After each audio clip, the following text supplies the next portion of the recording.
My name is Kate Christopher, and I created this chalice to be part of the new sanctuary. I was very involved with the building of this new addition in 2006. I had been the chair of the Long Range Planning Committee for many years. I have often referred to myself as an evangelical Unitarian because I want the space to be big enough to welcome all those seeking our way of faith and how we build religious community. It took lots of surveys and many community-wide discussions to lead to the fundraising and then the building of this sanctuary. Once construction was underway, Lori and Jonathan Kigner, who were friends and admirers of my work as a sculptor, came to me with an offer. They thought the larger sanctuary would need a larger and more distinguished chalice. If I would design and build it, they would pay for the foundry casting costs, which, by the way, are pretty big and bigger than they expected, but they ultimately willingly paid it. When the sanctuary was just roughed in and we could get a sense of the space, we needed to decide the size of the chalice so I could get to work. The floors were still dirt and nothing but the exterior walls were in place, and I came to church and met with Victoria Safford, our minister at the time.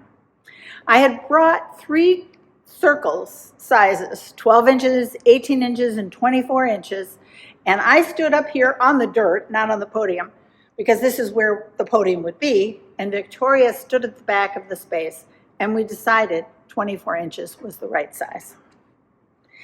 In creating this chalice, I did my research and searched my own feelings about the UU faith, which I have been part of since high school. I had found Unitarian Universalism through a youth program called, and some people might still remember this, Liberal Religious Youth, or LRY. And it included a book club and a social action group, which in the Chicago suburbs, which I enjoyed. The chalice is known to be a symbol of safe passage from its early use during World War II, when a UU couple started organizing safe escape routes for Jewish people fleeing Nazism.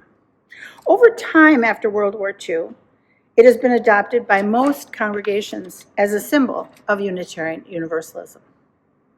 This chalice, with its light, represents safe passage and safety in general.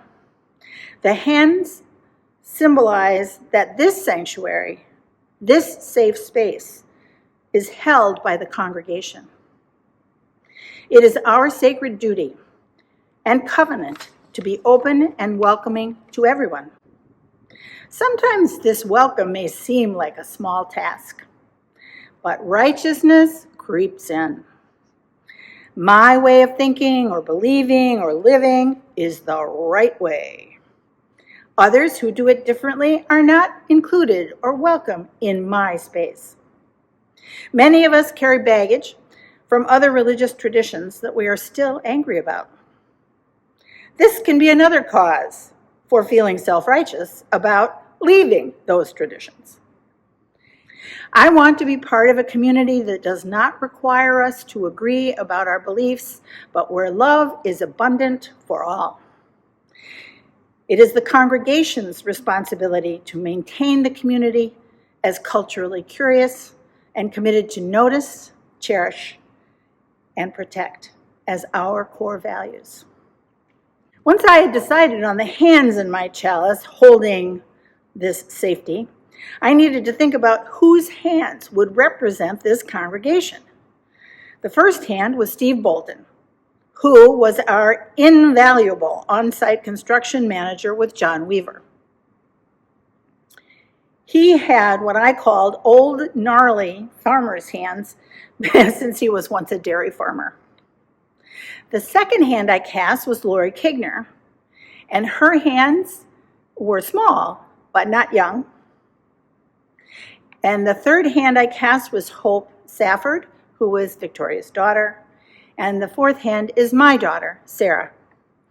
Sometimes I wish I'd cast one of my sons just to have a better balance in the hands, but Sarah was available and I was running out of time. Making and casting a sculpture of any kind is a long process, but it was completed on time. It is heavy and not easily moved about. Luckily, Jerry Yance came to the rescue and designed and made the lovely wooden base that the chalice rests so easily upon. I'm very proud of this chalice, and I want to thank the Kigners for making its creation possible. And I also want to thank the congregation for loving it all these years. I light this chalice as a symbol of hope in dark times. Let us hold this light as a beacon that welcomes and embraces all who come here seeking refuge and belonging.